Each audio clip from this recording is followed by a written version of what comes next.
அன்பான நேயர்களே வணக்கம். நான் உங்கள் விஷ்ணு. இன்று நடக்கவிருக்கும் நிகழ்ச்சியில் முக்கியமான தலைப்பை பற்றி பேசப் போகிறோம். வருங்காலத்தில் வலம் வரும் ஏஐ, அதாவது ஆர்டிஃபிஷியல் இன்டெலிஜென்ஸ் அப்படின்னா செயற்கை நுண்ணறிவை பற்றி நம்ம பேச போகிறோம். யாருக்காவது செயற்கை நுண்ணறிவுனா என்னன்னு தெரியுமா?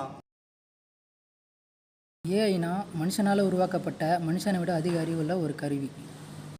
பற்றி வேறு யாருக்காவது தெரியுமா? மனுஷங்களோட வேலையை ரொம்ப ஈஸியாக இருக்குது. சார், எனக்கு ஒரு சந்தேகம். மருத்துவத்துறை இது எப்படி சாத்தியமாகும்?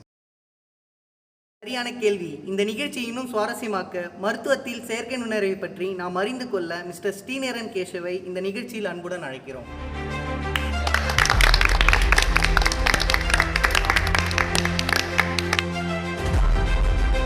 Please take your seat sir.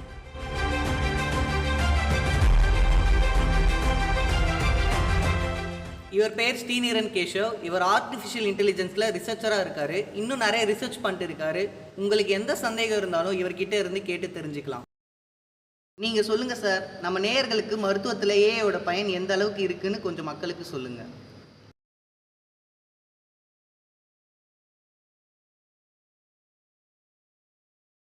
Surgery பண்ணுறப்போ ஏஐ யூஸ் பண்ணுறோம், அதனால் எதனா ப்ராப்ளம் வருமா? கண்டிப்பாக ப்ராப்ளம் வரும். நார்மலாக சர்ஜரி பண்ணுறப்போ அடுத்து என்ன நடக்கும்ன்றது நமக்கு தெரியாது. ஆனால் ஏஐ மூலிமா பண்ணுறப்போ அடுத்து என்ன நடக்கும்ன்றது நோட்டிஃபிகேஷனாக வரும். அதை வச்சு நம்ம ஈஸியாக ப்ரிவென்ட் பண்ணிக்கலாம். இது அதோட ப்ளஸ் பாயிண்ட்டு. ஏஐ வச்சு நமக்கு வரப்போகிற டிசீஸை முன்னாடியே ஐடென்டிஃபை பண்ண முடியுமா? கண்டிப்பாக பண்ணலாம். அப்ராட்ஸில் நிறைய டெக்னாலஜி டெவலப் பண்ணாலும் அங்கே பண்ணுறாங்க. இந்தியாவில் ஒன்றும் இம்ப்ளிமெண்ட் ஆகலை. அதை பற்றி ரிசர்ச் பண்ணிட்டு தான் இருக்கிறோம். கூடிய சீக்கிரம் அதுவுமே இங்கே வந்துடும். சார், நர்சஸ் பண்ணுற வேலையை ஏஐ வச்சு பண்ண முடியுமா நம்மளால்? நர்ஸோட ஒர்க்லோட கம்மி பண்ணலான்னு பார்க்குறீங்களோ? Just kidding. அப்படி சொல்ல முடியாது. ஆக்சுவலாக நர்ஸ்க்கும் பேஷண்ட்க்கும் இருக்கிற பாண்ட் ஒரு ஏஐயால் கொடுக்க முடியாது. பட் நர்ஸ் பண்ணுற எல்லா ஒர்க்கையும் ஏஐ மூலிமா பண்ணலாம். இந்த மாதிரி பேண்டமிக் சுச்சுவேஷனில் கோவிட் டைமில் டேரெக்டாக பேஷண்ட் கூட டீல் பண்ணுறாங்கல்ல, அப்போ காம்ப்ளிகேட்டட் ஆகும்ல அவங்களுக்கும். அந்த மாதிரி டைமில் இந்த ஏஐ யூஸ் பண்ணி நம்ம இது பண்ணலாம். சார், ஏஐ மூலயமா ஒரு ஹாஸ்பிட்டல் ரன் பண்ண முடியுமா? வெறும் ஏஐ நம்பி மட்டுமே ஒரு ஹாஸ்பிட்டல் ரன் பண்ண முடியாது. ஏன்னா ஏஐ ஒரு ஹியூமனால் உருவாக்கப்பட்டது தான். அதனால் ஒரு ஹாஸ்பிட்டல்னா டாக்டர், பேஷண்ட் எல்லாருமே இருப்பாங்க. ஏஐன்றது ஒரு ஷேடோ மாதிரி தான். நீ பண்ணுற எல்லா ஒர்க்கும் கூட ஒரு ஷேடோவாக இருந்து ஹெல்ப் பண்ணுறதும் தான் ஏஐ டெக்னாலஜி.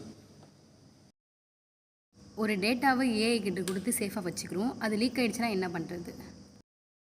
அவ்வளோ சீக்கிரம் பேஷண்ட் டீட்டெயில்ஸ்லாம் லீக் ஆகிடாது. லீக் ஆகாமல் இருக்கிறத ரிசர்ச் வச்சு ரிசர்ச் பண்ணிகிட்டு இருக்கோம். சப்போஸ் போனாலுமே ஈஸியாக பேக்கப் பண்ணிடலாம்.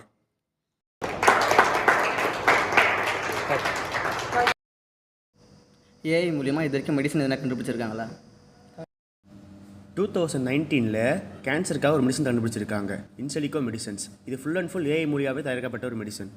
இப்போ இந்த மெடிசன்ஸ் வச்சு தான் எல்லா கேன்சர் பேஷண்ட்டுக்குமே ட்ரீட்மெண்ட் கொடுத்துட்டு வராங்க. ரொம்ப நன்றி சார். இந்த நிகழ்ச்சி மூலமாக ஏஐயில் ஹெல்த் கேர் ப்ரொஃபஷனலோட பயன் இந்த அளவுக்கு இருக்குன்னு எங்களுக்கு தெரியப்படுத்தினதுக்கு. என்னையுமே இந்த ப்ரோக்ராமுக்கு கெஸ்ட்டாக கூப்பிட்டதுக்கு ரொம்ப தேங்க்ஸ்.